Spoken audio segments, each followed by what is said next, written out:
Olá pessoas, este é mais um vídeo meu aqui na internet e se do dia pra noite eu me arrepender de tudo que eu falei nos meus vídeos aqui no meu canal, isso não vai mudar em nada as coisas que eu apresentei.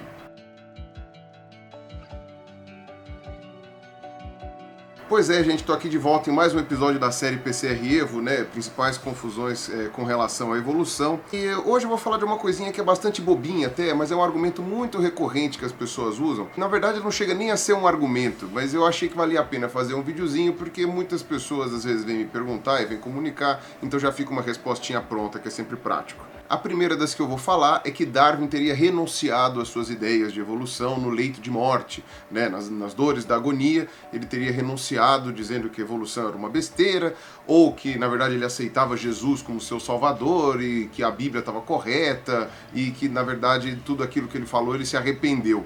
Pois bem, então vamos falar de onde começou essa lenda, essa história de que Darwin teria se arrependido. Começa com uma senhora chamada Lady Hope, que na verdade era o pseudônimo de Elizabeth Cotton, tá? Uma mulher que nasceu na Austrália, né, na ilha da Tasmânia, lá no século XIX, e ela era uma famosa evangelista, e ela escrevia vários livros, né, inclusive contando histórias, né, que não eram necessariamente reais, né, era mais parábolas sobre como deveríamos evangelizar as pessoas, tal, se eu entendi bem o resumo da obra dela. Essa foi a senhora que escreveu, dizendo que visitou o Darwin no final da sua vida, e quando chegou lá para falar com ele, Darwin estava lendo a Bíblia, né, lendo, acho que Hebreus, se não me engano, e estava dizendo que era muito interessante, que ele meio que questionava o que ele escreveu durante a vida dele toda, que ele deveria ter escrito sobre Jesus e sobre Deus e sobre a salvação e não sobre a evolução das espécies ou sobre os animais, etc. E aí ele pedia que ela juntasse um pessoal no jardim para falar sobre Jesus, essas coisas assim.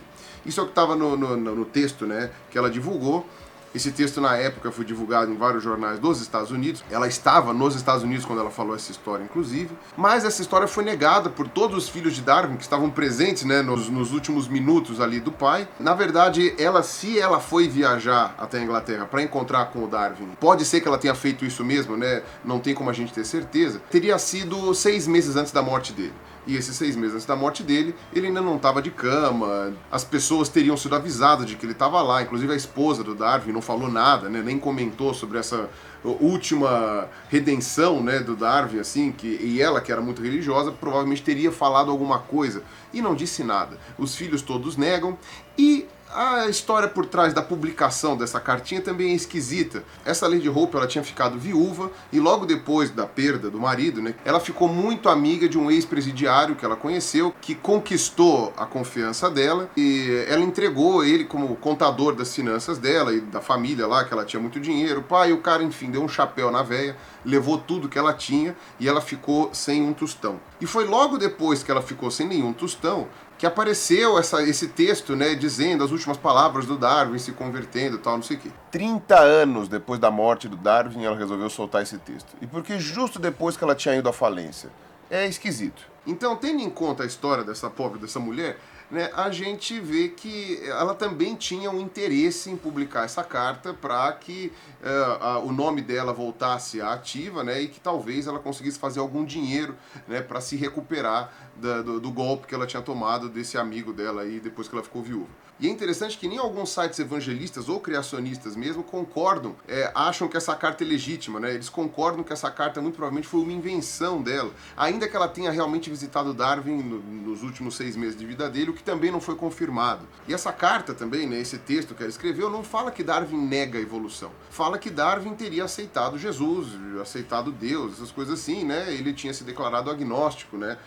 Alguns anos antes, depois da morte da sua filha, se não me engano, por causa de tifo. Então, mesmo que a carta fosse legítima e tendo um cunho teísta, ela não tinha um cunho de negação da evolução. Mas tudo bem, eu acabei de explicar por que provavelmente essa história toda é falsa. Mas isso não é relevante, na verdade. Ainda que toda essa história seja verdade, ainda que Darwin, nos seus últimos minutos de vida, tenha se arrependido amargamente de tudo que ele escreveu e tenha falado, meu Deus, eu não devia ter escrito nada, eu devia ter, sei lá, virado sacerdote, que nem era a minha promessa, e pronto. O que Darwin publicou não foram só ideias, essa é que é a questão.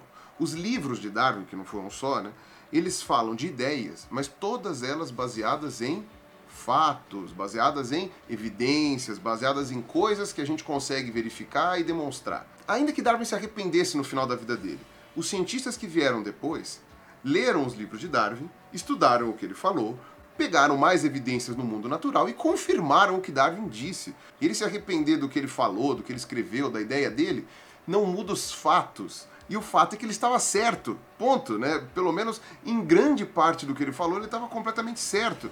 Então não faz sentido você imaginar que o autor de uma ideia, ao se arrepender dela, faz com que essa ideia passe a não ter mais validade. Sei lá, se Galileu se arrependeu depois, no final da vida, de ter defendido as ideias de Copérnico, né? Ou mesmo Copérnico, se no final da vida se arrependeu de ter publicado seus artigos, não quer dizer que a Terra está girando em torno do Sol, assim, de repente...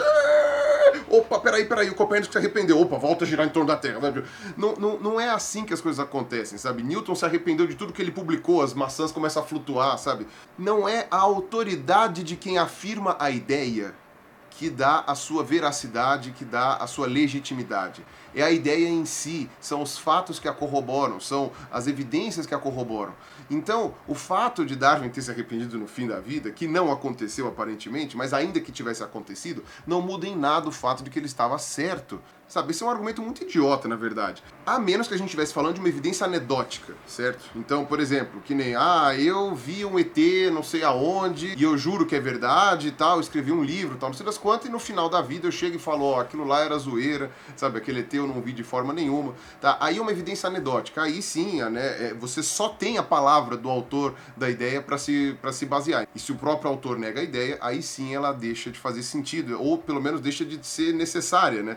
Foi mais ou menos o que aconteceu com o monstro do Lago Ness também, aquela foto famosa que tiraram, né? Que na verdade era um balão que tinha sido inflado por dois amigos e depois eles confessaram que era mentira e ninguém acreditou neles. Então aí é evidência anedótica, né? Toda a evidência que a gente tinha era na anedota, né? No relato de uma pessoa ou de poucas pessoas, e depois que elas negam esse relato, não tem por que você assumir que aquele relato é verdadeiro. Tá? No caso de Darwin, de Copérnico, Galileu, enfim, de Newton, as ideias científicas em geral, isso não foi feito na base de relatos, isso não foi feito na base de anedotas, foi feito na base de evidências, de toneladas de compilações, de dados e etc.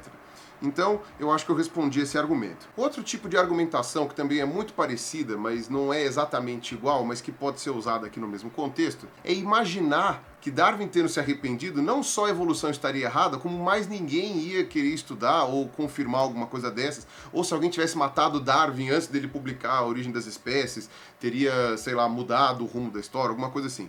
Na verdade, como eu já expliquei na minha série Criacionismo, eu falei lá um monte de pesquisadores, né, que já estavam deduzindo a ideia evolutiva muito antes do Darwin, certo? Você tem o próprio Lamarck, que ficou conhecidíssimo, né, na sua época, porque ele já tinha proposto ideias de transformismo, né, ainda que ele tivesse errado um pouco ali no método, né, em que essas transmissões aconteciam.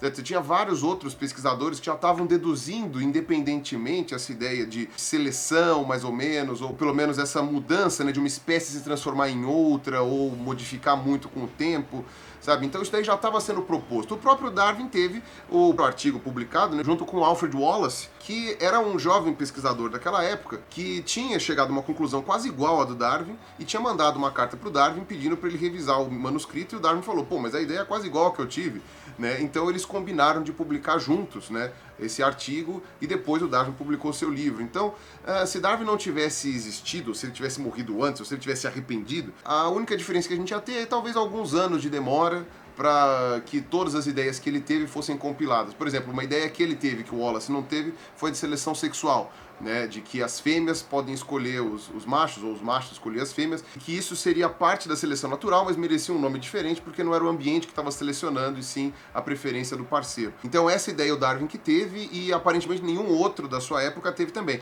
Mas se ele não tivesse escrito, né, provavelmente alguém ia acabar tendo essa ideia eventualmente. Então Darwin não foi exclusivo disso. Inclusive eu até discordo dessa darwinolatria que o pessoal faz, né, associando Darwin como mentor da evolução e tudo mais. Eu sei que se criou uma imagem muito forte em torno dele, mas eu discordo, eu acho que ela é contraproducente, porque realmente dá a entender para as pessoas menos letradas em ciência que isso é um tipo de culto e que Darwin é como se fosse um santo, sei lá, ou um profeta, ou alguma coisa do tipo assim. E que a palavra dele é uma autoridade. Sendo que a autoridade dele pouco vale porque ciência não é religião. E a religião, sim, se baseia, né, depende de argumentos baseados em autoridade. A ciência não. A ciência pode até ter a autoridade lá dentro do trabalho científico, mas dentro das conclusões científicas não é correto que a autoridade valha. Então, tanto faz se foi o Darwin que escreveu ou se não foi. O que importa é que as ideias que ele propôs foram testadas, todas as evidências que se encontraram depois provaram que ela estava correta, e inclusive as predições que Darwin fez se concretizaram.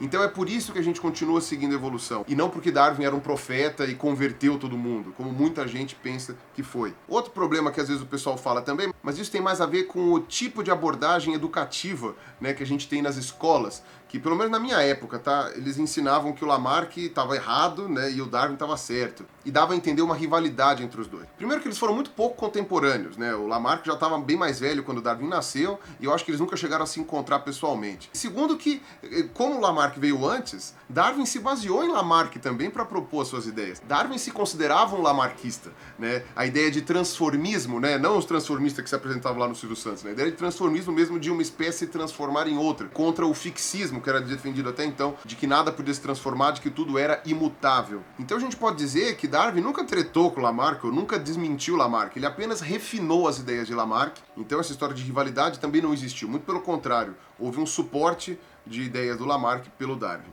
Beleza? Então era isso, tá? Videozinho simples, argumento fácil, como eu tô repetindo em todos os vídeos dessa série, tá? Se você era ignorante no que diz respeito a esse assunto, você já sabe agora que esse argumento não é válido. E se você não gosta das ideias de Darwin, se você discorda da evolução, ainda assim você não tem nenhum bom motivo para usar esse argumento. Esse argumento é um argumento ruim, é um argumento furado, e mesmo sites criacionistas não recomendam que se use.